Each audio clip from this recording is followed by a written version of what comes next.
Welcome to Webinar Wednesday. We've got a great presentation today featuring Kyle Holetz and Dustin Smith. Webinar Wednesday would like to thank our sponsor, Nuvolo. Nuvolo helps companies better manage enterprise assets using modern, mobile, real-time reporting and an industry-leading cloud-based platform. Visit nuvolo.com for more information. We recently hosted the first of 3 HTM mixers in Denver, Colorado, and we were excited to have over 120 attendees join us. If you attended last week's mixer, we want to hear from you. Please use the question feature on your webinar dashboard now to tell us about your experience. One attendee will win this week's Webinar Wednesday Webinerd t-shirt. Our next HTM mixer will be October 1st and 2nd at the Hyatt Regency in Milwaukee, Wisconsin. Join us for this 2-day event filled with networking, continuing education, and vendor engagement. These mixers will provide a slightly modified, less crowded, and safer environment. You can learn more by visiting htmmixer.com. Also, we are hosting the MD Expo in Tampa, Florida this November. Registration is open online and attendance is free for hospital or healthcare employees, students, and active military. Register today on mdexposhow.com. Okay, today's webinar is eligible for 1 CE credit from the ACI. You can obtain your certificate by completing the post-webinar survey. The survey will be emailed 1 hour after the completion of today's webinar. You must complete the survey to receive your 1 CE credit from the ACI, and you will be able to download the certificate directly from your computer once the survey is submitted. If you have any questions, you can reach us at webinar@mdpublishing.com. As I mentioned earlier, our presenters today are Kyle Holetz, Advisory Solution Consultant, and Dustin Smith, Senior Solution Consultant, both of Nuvolo. From interviews with multiple hospitals in different regions across North America, they have generated a set of key considerations that were included in their business requirements. Kyle, you may begin whenever you are ready. Thank you very much for the intro. So hey everyone, and first and foremost, I just want to thank all the attendees for taking the time out of the busy schedules and also crazy times to spend a little time here with us and kind of learning about, what have we gleaned up through the industry, conversations, demos, discovery sessions, implementations, go lives.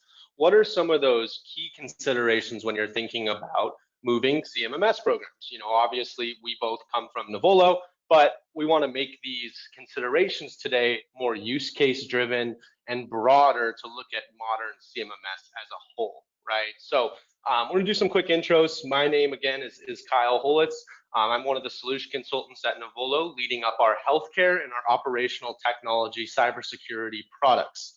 I have a long background with both the ServiceNow platform, application development, architecture, and have been at Nuvolo for a little over 2 years now. Dustin? Thanks, Kyle. I'm Dustin Smith. I'm a senior solution consultant with Nuvolo. I'm also a certified healthcare technology manager, and I came from Intermountain Healthcare, where I had a career that spanned almost 14 years, and my last position there was the Director of Central Support with Healthcare Technology Management. All right, so today, choosing a new CMMS solution platform, what are the things that we need to think about? And so we're going to go through some considerations for people, processes, and systems integration, really delving into who's involved with your CMMS and to what extent. How are you going to structure your business processes? Are you actually leveraging the technology as it pertains to your business process, or do you still think of the two as separate? And then we'll go through some example use cases. Kyle's going to walk us through 4 different cases that truly highlight a modern CMMS and expected capabilities. We'll then transition into some of the benefits of a modern CMMS and the ways that the operational efficiencies, flexibility, and transparency can improve your organization. And we'll also briefly touch on some of the areas that we think you should think about as you're going through your steps to transition. So, key considerations. First, we have enabling coordination and collaboration between support teams. So how are you going to be able to really pass that work back and forth? And also, who are the players involved? And to what extent do you want them accessing the system?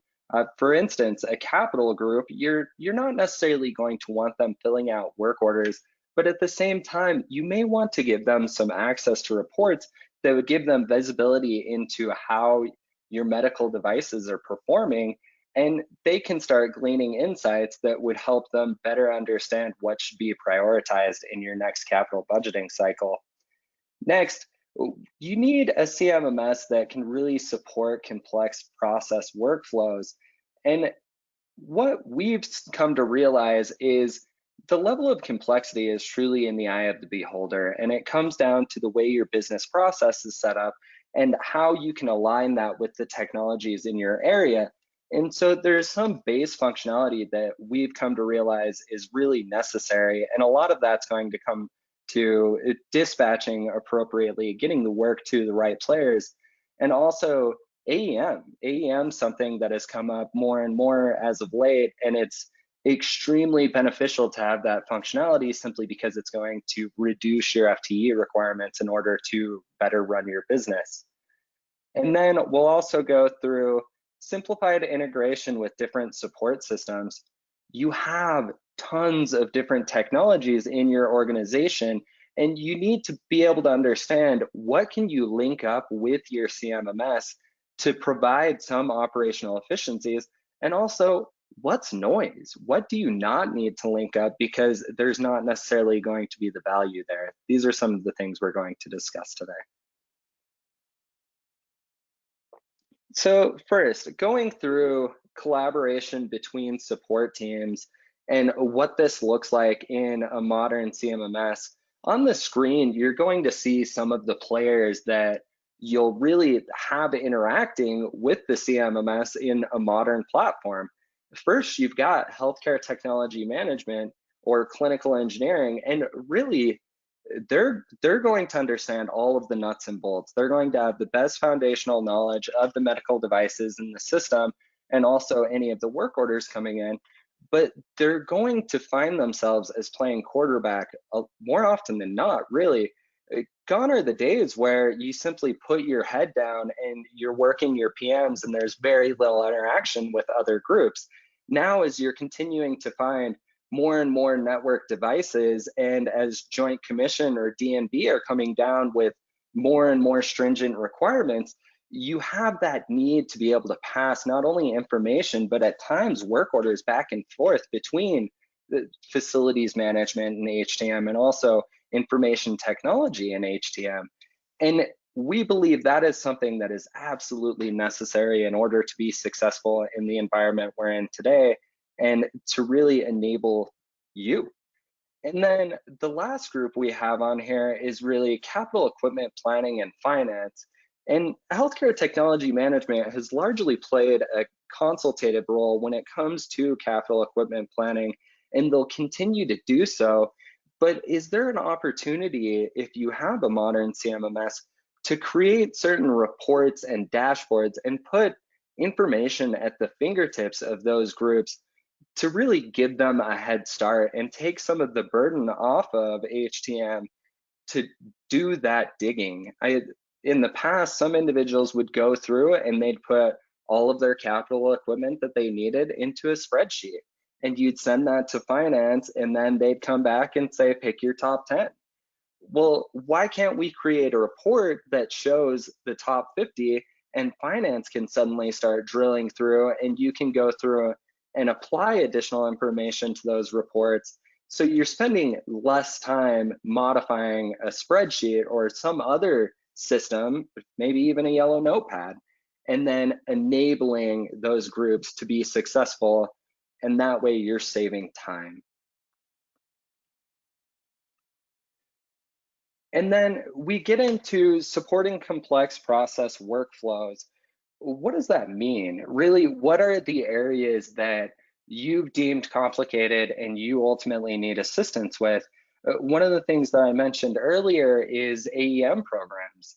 AEM programs are becoming more and more necessary as every day passes, especially everything that's happened with COVID. We're now finding there's been furloughs. You're being asked to do more with less.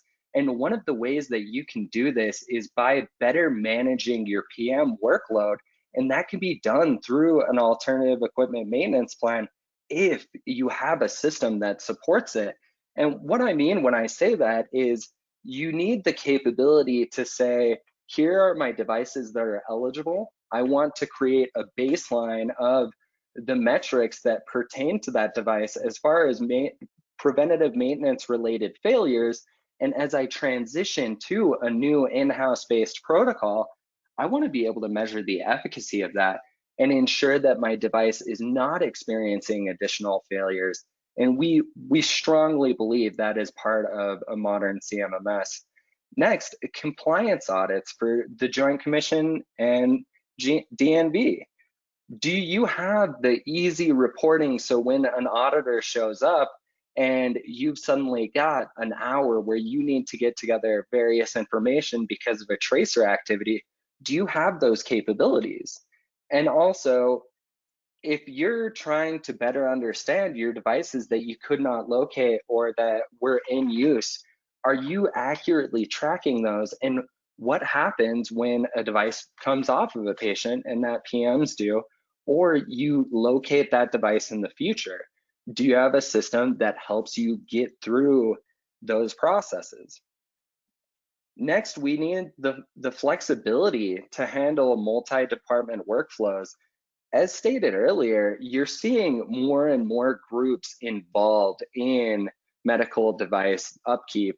And so what systems do you have in place to be able to not only triage workload when it comes in and you have to kick things off to IT or perhaps PACS or facilities maintenance, but also when you're procuring parts, are there notifications in place so that you can pass information on to your procurement groups and expedite that process?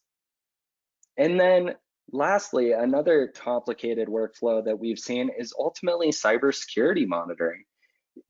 We're in a state where threats and vulnerabilities are all around us and there's massive compliance risks. So does your CMMS have the capabilities to not only understand what devices are in your inventory, but as you get information from the National Vulnerability Database, are you able to apply that to devices to better understand what needs remediation? And if you have that information, are you able to better align that with, is this work that's going to IT? Is this work that's going to clinical engineering? Or does this work even need to be performed? Another area where you're seeing benefits of increased visibility into software revision numbers is recalls.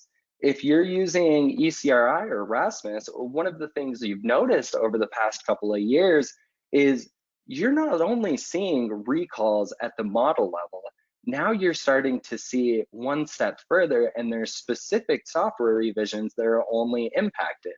If you have the capability of saying, here's the software revision number I have on all of these devices, instead of doing a recall on, say, if you had infusion pumps, perhaps you would have had to go touch 6,000 PCUs and the appropriate modules. Well, if you've only got 1,000 of those on that software revision number, now you're only having to touch those 1,000 devices. And then lastly, we've got connecting support systems in the current hospital. One of the things you want to be able to do is you've invested in your organization with the help of IT and other stakeholders to get the appropriate systems in place. And you need to start thinking through, what do I need to tie into our computerized maintenance management system? If we've made an agreement with PartSource and we're a PartSource Pro customer, we want to do everything we can to make those orders through PartSource as simple as possible and allow an integration if it's there.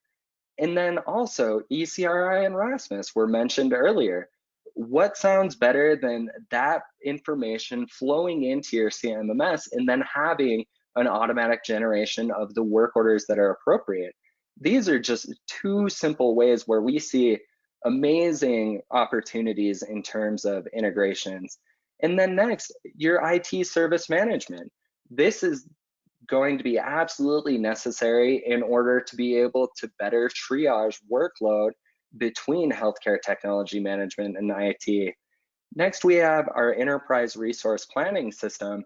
When it comes to capital planning and parts procurement, it's another area where there would be a massive benefit, especially in talking through the PartSource example with our CMMS, to be able to take it one step further and say, once that PO comes in, it's going to align to a particular buyer. And when the invoice comes in, that's going to pass through as well. And you've got an automated receiving process, either through the CMMS or in a way that passes the information back and forth. And then lastly, cybersecurity monitoring. It's one of those, right now you're seeing growth of passive monitoring suppliers, and they're necessary to ensure that your devices are not knocked down. But does that information sit in a silo? Who's ultimately addressing that? You're seeing the rise of more and more cybersecurity engineers, but at the same time, right now, most of our medical devices, we can't patch remotely. And so it's likely that the engineers housed in the acute facilities are going to go gather out those devices and flash those as appropriately. So how are you able to pass the information back and forth between your passive monitoring supplier and your CMMS to ensure that the work is done as efficiently and quickly as possible? And with that, we're going to transition into the 4 examples of use cases for a modern CMMS, and Kyle will present that. Thank you, Dustin. So yeah, like Dustin mentioned, what we're going to do now is really step through 4 common use cases in today's healthcare environment.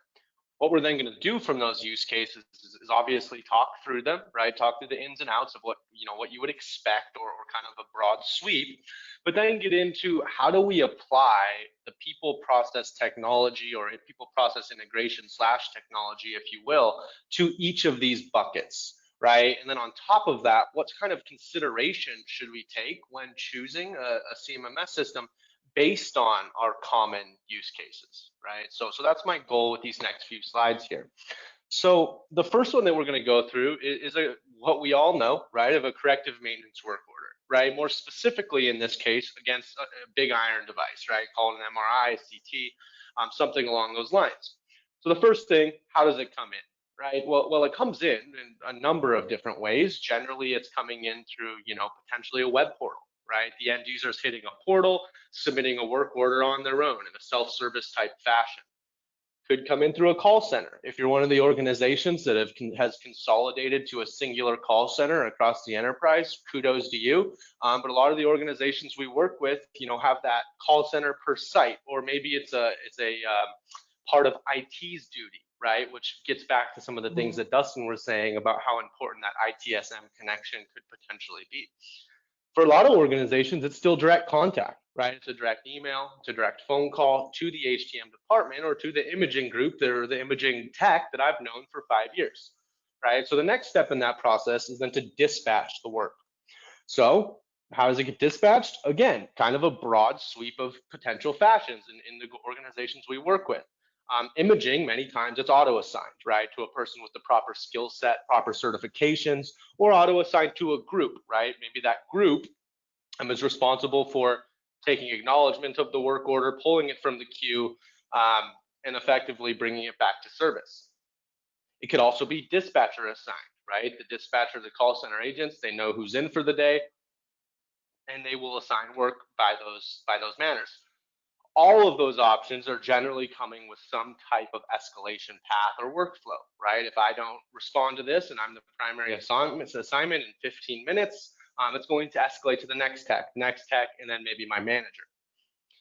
So then you have the remediation step, right? When we're looking at a system like this in particular, like a big iron system, right, in our MRI, who owns it, right? Many times it's owned by different groups. IT might own the chiller, right? The server connection, there's an offsite rad tech taking notes on images, passing them to the doctors. Facilities might own the chillers, right? And they need to make sure those are in the proper temperature threshold. Is it network connected? And in order for me as an HTM group that is responsible for the uptime of this equipment, who's going to be needed to ultimately bring this device back to service? Do we need facilities? Do we need IT? Right? And the last step is the closure process. So the closure process, right, if we need parts, labor, of course, we have all that cost tracking. That's routed back, of course, to the assets. So, you affect your total cost of ownership of that device. But what's also incredibly important in the closure process is the visibility. So does that end user have from the portal, do they get a notification? Can they see that the device is back up and running from the portal themselves, again, in a self-service fashion? And also very importantly, that cradle to grave audit trail. Right? We need to be able to show everything that we just did on this thing.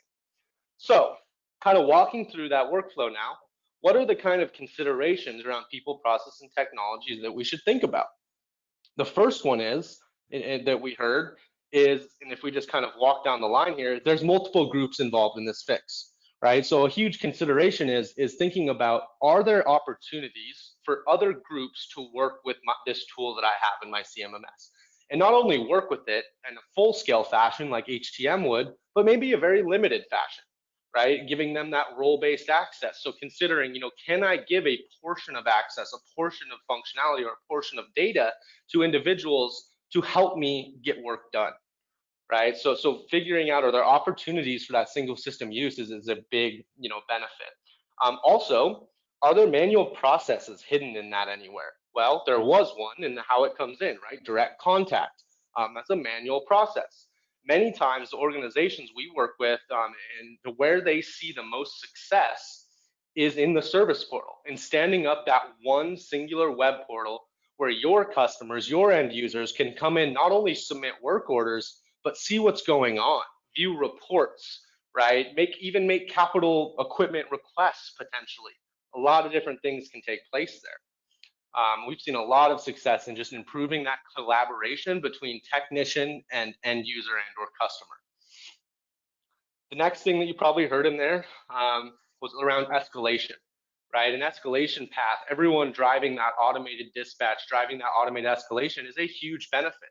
But what comes on the other end of that is reporting, right? So being able to dynamically create SLAs or service level agreements against different types of work is critical in these environments, right? A lot of organizations are starting to figure out, or have figured out for a while, different service delivery plans or different service level agreements. Well, they're generally not the same, right? We need potential different SLAs dependent on work that might be done by a vendor, or work done against, an imaging modality or a ventilator modality, or we go just strictly by priority of the work, right? So measuring those SLAs, but also being able to create those dynamic SLAs associated to all the work that's being done, so you can see where those outliers are and see how performance is truly going against contract terms and conditions, and what the sort of standard you've set across your organization is incredibly important. And the last thing here, mobile application considerations have to be discussed in this environment, right? Talking back to the people, process, technology thing, there's many times opportunities if our outcome is to improve uptime. Well, does the CMMS give us opportunities to support field service teams and get to the device faster? Arm them with a mobile app, collect more accurate information, things like that. All of those items talk to kind of people, what's the process going to look like, and will the technology allow me to do what I would like to do here? So the second use case now is around cybersecurity. So this one is typical, right? And you can all probably guess what's going to happen here. You have a malware site access, right? It hits a device, hits a particular IP, a particular MAC address in your environment. You either get notified from, IT, potentially you get notified from your like Dustin had mentioned, some of the IoT sort of passive or modern new passive IoT monitoring systems that are out there these days.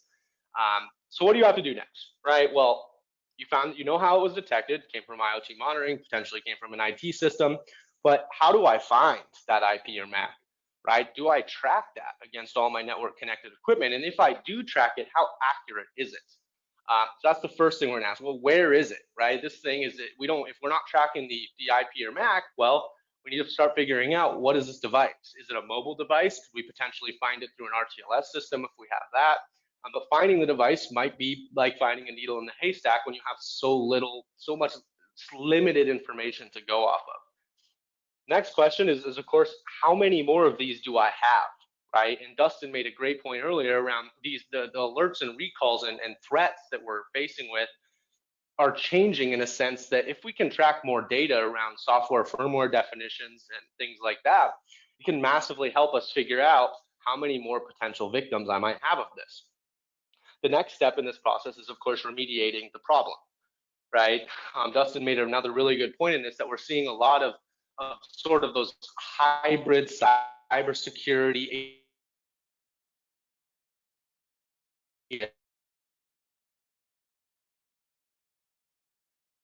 be acting as the quarterback to fix this problem. They might be working with the OEM, they might be working with IT, right, to come up with a patch.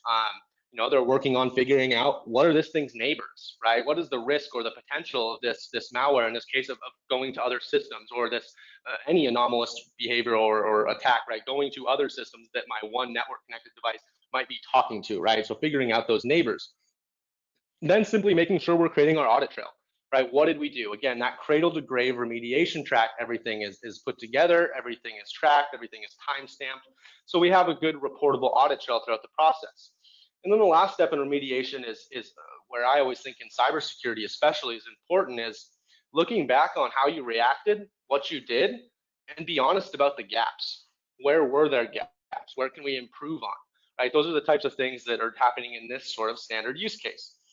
So now to get into the people, process, integration, or technology side of things in terms of CMMS considerations for this use case, it all starts in one place, right? It all starts with the device inception or ingestion into your CMMS system.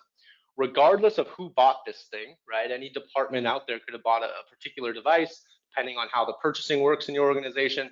But how did it get into the CMMS system, right? That's really where we want to start this conversation. So when we're talking about CMMS considerations for this use case, data governance is huge. And not just data governance of saying, hey, these are my 6 mandatory fields every time I add an asset, but dynamic data governance. Not all equipment is created the same, right? And so being able to dynamically change what is mandatory and guide a user through that process of guaranteeing you're going to collect the proper information every time you have a certain modality of equipment come in, equipment in a certain environment, equipment that's network capable, right? You very much likely might want to drive different workflows or collect different data for all of those different types of devices if you have the opportunity to do so with your CMMS vendor. The next thing that Dustin mentioned, I think it was really important to call out here, is the use of that, again, the people side of this, the use of that hybrid cyber healthcare technology individual, right? I love the statement, gone are the days of people having, one experience for all their users in their system, right? When you think about this, with the modern CMMS system, you can drive role-based or group-based access. There's nothing that says this hybrid, cybersecurity individual has to be privy to the same information, be privy to the same data that all the other BMETs and supervisors and directors are. We can give very streamlined experiences based on the role that you play in the organization. So maybe this person helps load software firmware levels against your make models in the system and against particular assets. Maybe this individual has a part of data maintenance, right? So this hybrid individual goes in, they can mass target, mass update devices in more of a technical nature, right? That you might not want all of the techs to be doing. And the last piece of this that I like to look at is data evolution. These systems, these sort of complex use cases, we don't generally have a perfect process for them overnight, right? It's something that sometimes takes years to figure out. And so being able to choose a system, not based on where it's going to get you tomorrow or where it's going to get you in 6 months, but where it's going to get you in 2 to 5 years, I think is absolutely critical to think. We have to think of our outcomes, where we want to be.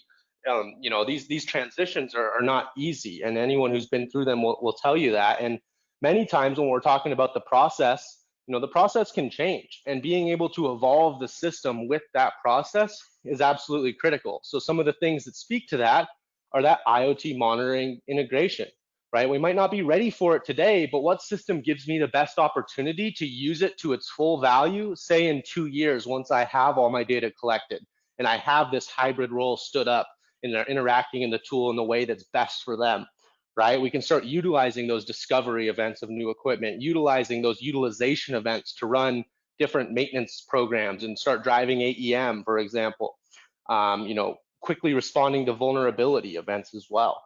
And then also having IT be a part of the system, you know, sometimes scares people, but again, if we can drive that separate type of access, there's no reason that these other groups who need to help in remediation activities can't have a limited scope of access to your system, right? Maybe you give the IT folks the ability to come in and look at the technical information on devices and change it, or load network adapters into the system and things like that are more privy to what they know best, right? And the last thing I'll speak of here on the data evolution side is one of the things that we're seeing become critical in CMMS systems over the last couple of years, partially out of the cybersecurity front, is physical inventory options. And what I mean by this is sort of those targeted physical inventories. I haven't worked with a lot of customers that are 100% confident in all of their, you know, operating system, IP, MAC data, you know, standing across 100% of their network capable inventory. It's a very hard thing to do. So choosing a CMMS that will help us evolve that process and help us gather that data without a massive headache is absolutely important. So for example, something that, you know, we can collect IPs, MAC addresses, OSs while we're at the point of service of the device doing the work orders, right? So as techs are already hands-on, why not improve that data foundation of those critical items to help level that cybersecurity risk?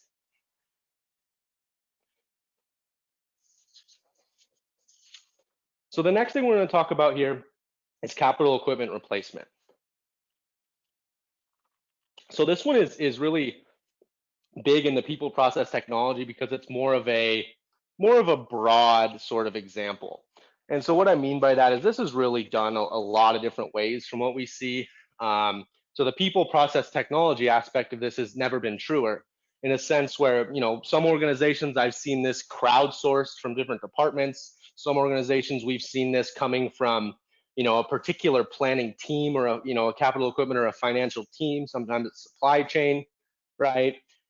It requires reporting capabilities. It requires data mining.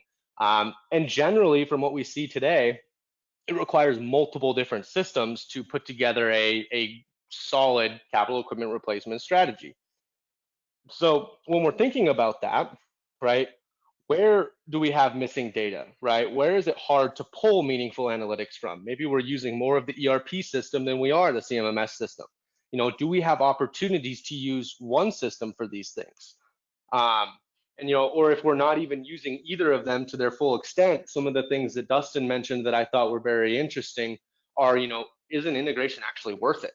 You know, if we're only pulling one or two things from an ERP or a financial system in order to hit our capital equipment, you know, goal or replacement goals for capital planning, does an integration make sense? Or is it something that, you know, we like the idea of it because we can do it, but maybe we need to figure out the tool a little bit more first and the process in the other system before we accomplish an integration. So this is a really big example of where baselines need to be measured, right? So when we're thinking about the outcomes that we want to drive in switching CMMS systems, you know, well, how do we know where our success is going to be if we're not measuring our baselines, right? If we don't understand the user baseline, you know, the percentages that we're looking to hit, the, the user experience of the different individuals that are a part of this process. So measuring that baseline data is absolutely important. And then also, we see a lot of manual redundant work in this area in particular. A lot of organizations I've worked with, or a couple at least, have different site financial leads. Those different site financial leads fill out their capital needs spreadsheets. They send in those spreadsheets to a corporate finance group, which compiles all those spreadsheets into one bigger spreadsheet to then work and decide what's going to get funded. Well, that's a huge manual lift, and there's a lot of redundant work that through this really solid web portal strategy, we could cut back on a lot of those things. So in terms of the considerations for this, what we have to think about is that improvement again, that evolution. And so how easy is it to collect the data that we need, right? We might not want to drive an ERP integration until we're first collecting the data that we need, the in-house work, the contract work, the vendor work, right? And in order, when we're thinking about how we're going to do that in our CMMS system, how much extra work would that require? Does it give me the need for another FTE? Right? Many times to get to that next level, we need to hire a contract specialist or a capital planner or a data analyst who's working in the system. Right? It might make sense to do that if we can give them the access to the system and the data that they need, right? Before potentially driving a deeper integration. The next thing that I like to think about here in terms of CMMS considerations is this is a team sport, capital equipment replacement and cap planning. And how are we going to get all the data that we need to all these different groups? Not only how are we going to do it, is it even going to be helpful and accurate for them? How frequently do we need to get it to them? So thinking about how we can deliver that to them in different ways, integration isn't always the option, but a system that gives us the options to export lists, schedule reports to go out automatically to these groups, or even potentially give them access to, call it an end user facing web portal dashboard where they can pull all their metrics against the equipment that they're planning for themselves, right? So you don't need to send them those lists and things like that. So doing that true value analysis for some of these areas for, just because you can do an integration with the ERP and start working out of one system eventually, doesn't mean we want to do it in like a phase one, right? We have to think about those things. And Dustin, I don't know if you have anything to add on this one. I know this is a big area of concern for you. Yeah, so the only thing I would add is as Kyle brings up integrations and with an ERP, again, like trying to determine whether or not that's valuable it's going to be critical. But when you think through the workflow and ultimately the business process, there's also capital planning tools out there like Atania and Strategaz, and maybe not even a full-fledged integration, but the ability to easily pass work order information potentially into those systems as part of a data load, and then getting your healthcare technology management department access to those systems, that could be a huge step forward as well. And it's not a big lift because it's not a true integration. It's simply passing data over. So again, think through the process, think through the data you have and the groups that you want aware. Yep, that's a great point. Yeah, just because it's there doesn't, an Excel file import, for example, that might accomplish 99% of our needs in the next year or two. So chasing that sort of next level area of maintenance and things like that through like a full scale ERP integration might not be the answer right away. So the next piece we're going to go into is the parts ordering workflow. So again, use case is pretty straightforward here. You have a corrective maintenance or even, you need to order a part for a PM potentially. Basically the first question, right, you're going to ask is, well, do I have this part on hand, right? Are we keeping some sort of inventory in one of our stock rooms? What does that look like? Maybe if I don't see it in my inventory, do I know one of these things is floating around for, a non-inventory part, for example? Next, right, you're going to order the part, and that'll happen a number of different ways. Many times techs are doing the ordering themselves. Many times there's a procurement team, right? But there's always going to be an approval that takes place in either the CMMS or potentially the ERP. And then, of course, we have to think, is there parts vendors or parts contracts in place with an organization like Parts Source or GE Service Shop or all parts. And then really you're going to order your part, it's going to come in, the technician's going to get a notification that the part's in, the device is repaired, right? The part is installed into the device, all appropriate costs are recorded against a work order, hopefully documentation is closed out, and then on the other end there's probably going to be some reporting and analytics to out to your leadership to find outliers, find where parts were potentially misbought when we had things on hand, or just to see what was the cost of this from a particular vendor. Well, we can get a different price from somebody else. So looking at this, and again in the consideration people, process, technology front, this is a huge one where baseline data is absolutely critical. When we're thinking about this, right, we have to know and be honest with ourselves around the current state of our part inventory tracking and our future goals, right? A lot of organizations we work with don't even really track parts spent, right? And so does moving to that sort of full scale warehouse management part stockroom example, is that going to be a great step for that, or are we going to overload, right? Or do we want to start maybe a little smaller and see if we have other opportunities to maybe start by using or recording non-inventoried parts in the system? So choosing that CMMS that is going to allow you to either get to the next level with that parts ordering process and procurement process, whether it be through integration or whether it be through better inventory tracking and a stockroom bin number basis.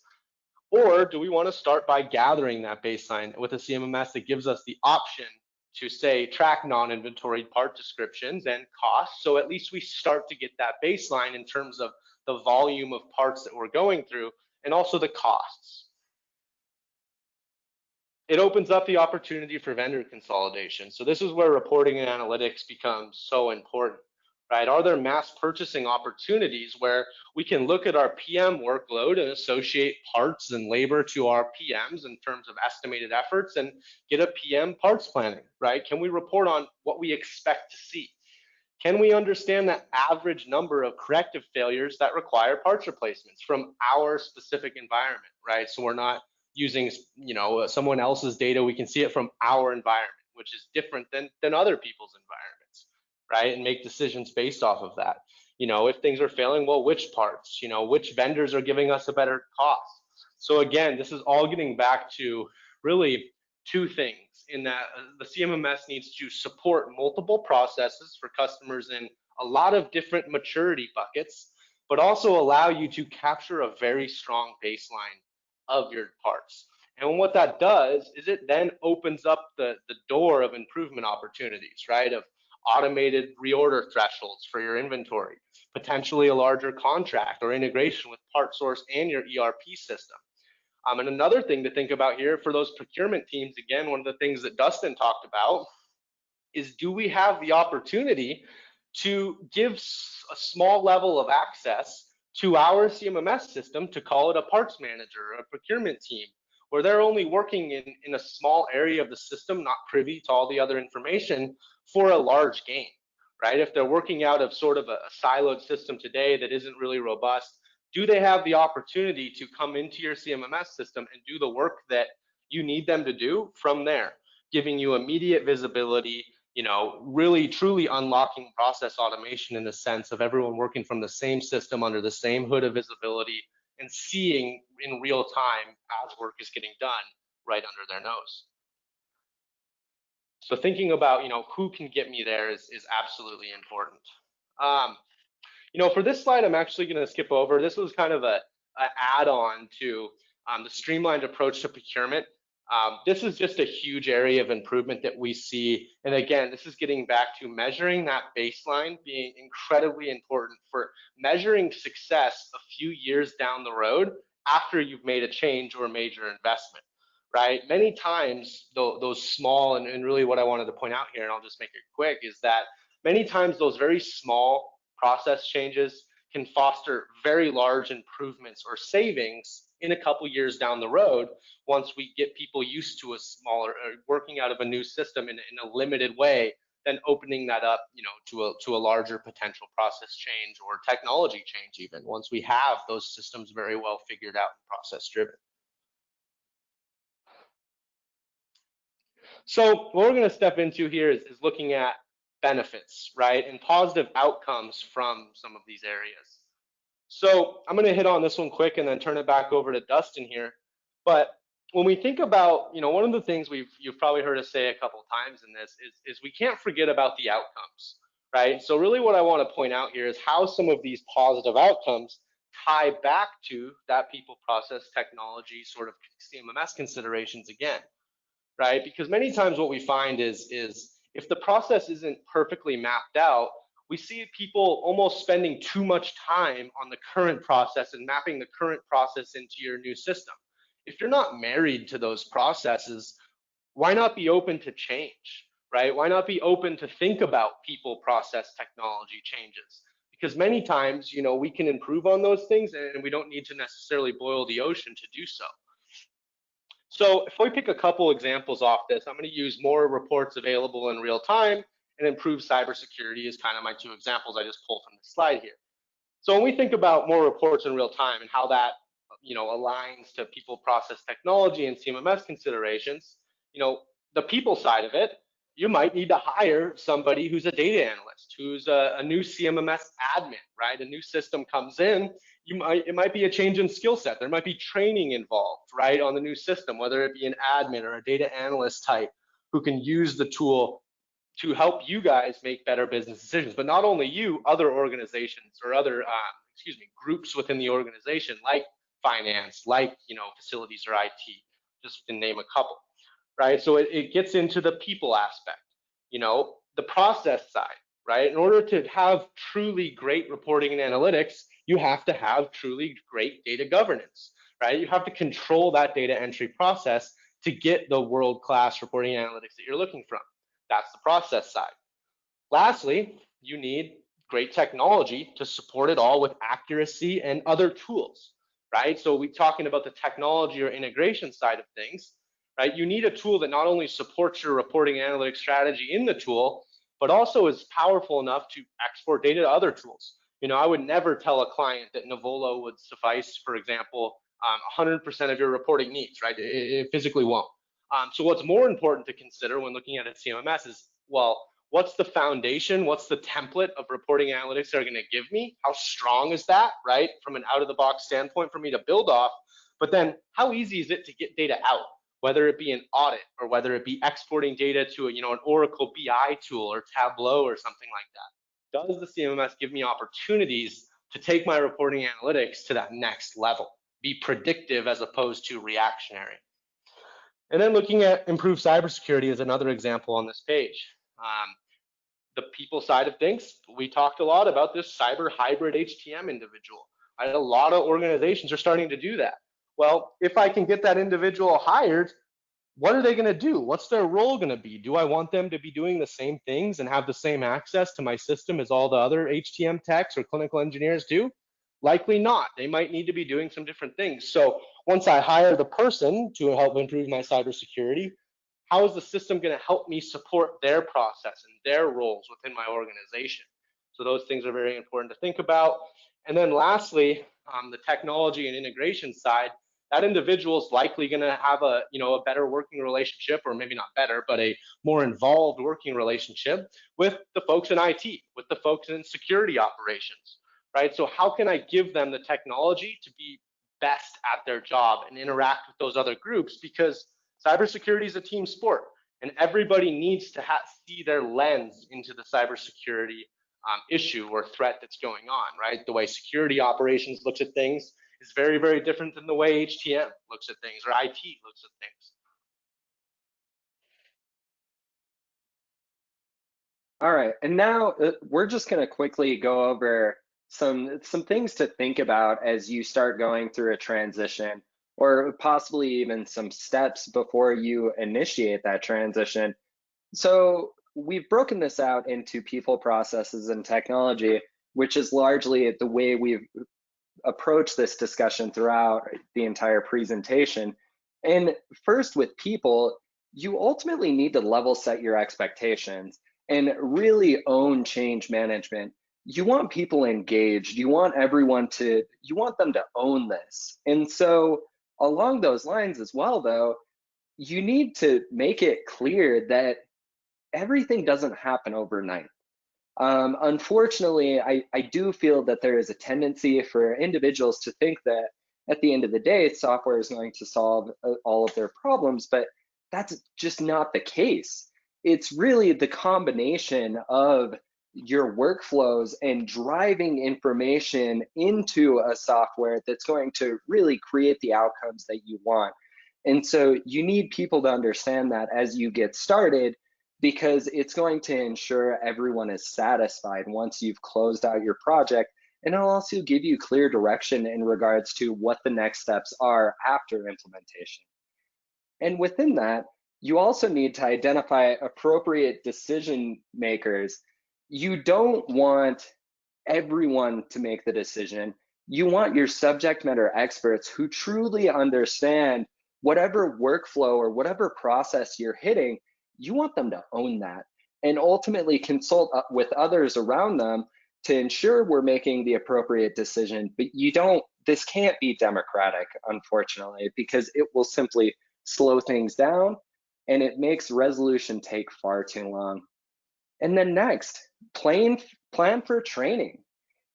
Really, whatever CMMS you go with, it's likely that you're going to have some training immediately after implementation, and you'll have periodic training after upgrades, and maybe even when you get a new engineer that comes in. But you got to remember, it's about your organization. It's about your business workflow. And so regardless of what supplier you've picked for your CMMS, they're not you.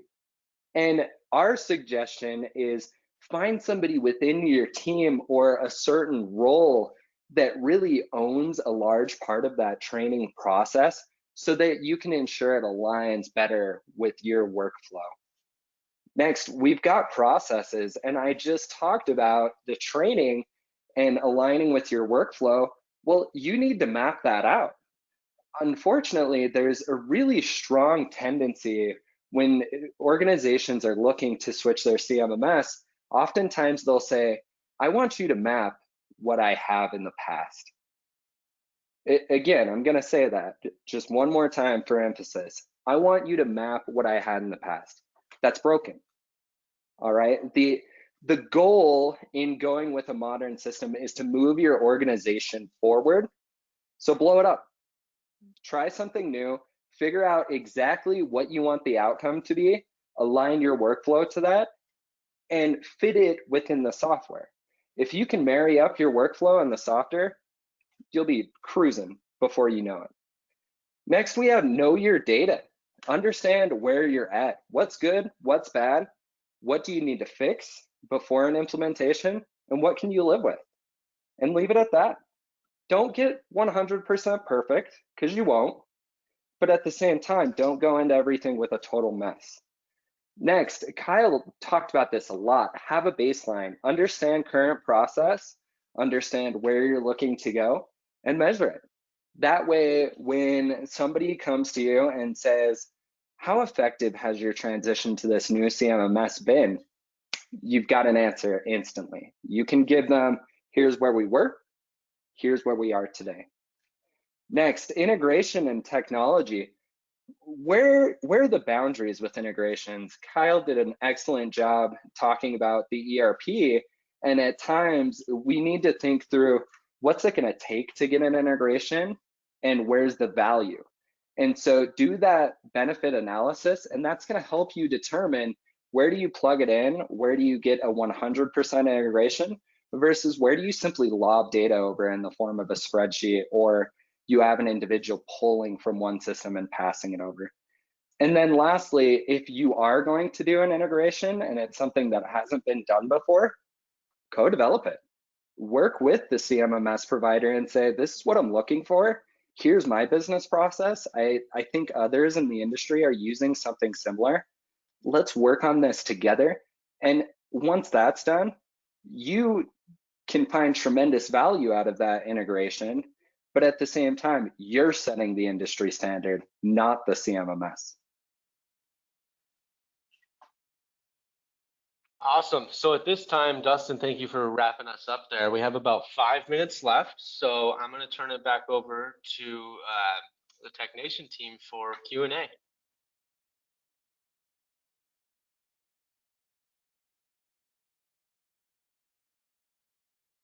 Thank you so much for a wonderful presentation. Let me go ahead and start with some of our questions. Once the implementation is over, what level of administration control do your customers have? Good question. Dustin, you want me to take that one or you? Go ahead, Kyle. So when we think about administration, right, I think that last slide hit it well. Plan for training, right? Plan for administration. There's a high level, right? And the reason I say that is there is a lot of tendency in the industry right now, you know, that anytime I want something changed, whether it be a workflow, a new field, a new report, a new dashboard, I need to send a vendor a PO. With a lot of these modern systems, that's truly not the case. It's only the case if you're not comfortable and you don't have the proper people with the proper skill set to do it yourself, right? So when I talk to customers about this, what I say is, we're always here, as a company that builds software. We have consultants that are always here that you can pay that specialize in these items. But what's most important is that you can do it yourself. Anything I can do for you as a vendor in these types of systems, anything a consultant can do for you in the system, if you have the proper skill set, the proper development cycles, right, to hold those configurations in the right areas in the form of, and not to get overly technical, but like getting into update sets and the software sort of the life cycle, you can do a lot yourself. And so again, and to answer the question in simplest fashion, anything I can do, a customer can do. And so that there is really no limit. It really comes down to people and the training level that those individuals have. And hopefully that answers that question. Thank you so much. Our next question is, how long does a typical implementation take? Dustin, you want to take that one or me?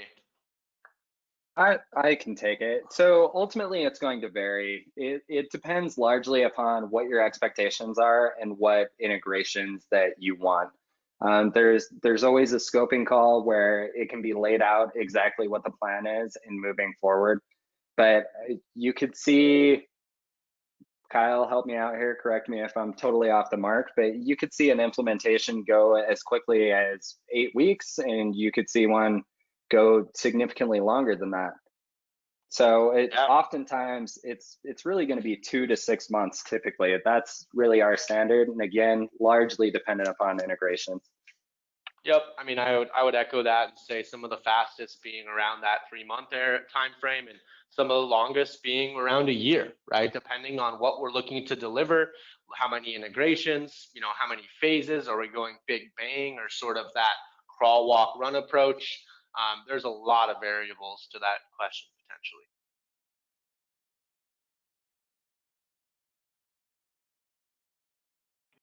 Great, thank you. Our last question for today is, being that Nuvolo is based on the ServiceNow platform, do you all recommend having a trained ServiceNow admin? I'm going to take this one. Yes, absolutely. The most successful customers that we see have dedicated individuals, right? That their skill set comes in a software development background. A lot of people might think that that's crazy. It's so hard already to get another FTE, and I understand those things, and I'm looking forward to Dustin's input to this question as well. But the value of a system like this that can be conformed and is flexible and can really be evolved to your business process, if you don't have an individual like that sitting on your team at your table, you are massively hindered to driving the evolution over, call it a 5-year life cycle of a system like this, or even 10-year, 20-year. You're massively hindered compared to others that will. Because if that individual sits on the IT team, or you have to call the consultant every time, we all understand the delays that take place with those types of processes. So having someone that's right on your team that can do it changes the whole game. The only thing I would add to that is make it a point to have a SME. They don't necessarily have to be a ServiceNow administrator, but have somebody who understands HTM that can communicate directly with the ServiceNow administrator if they are not that individual. That's going to go a long way in regards to aligning not your business processes and the technology, which is critical for hitting 100 miles per hour. Great point.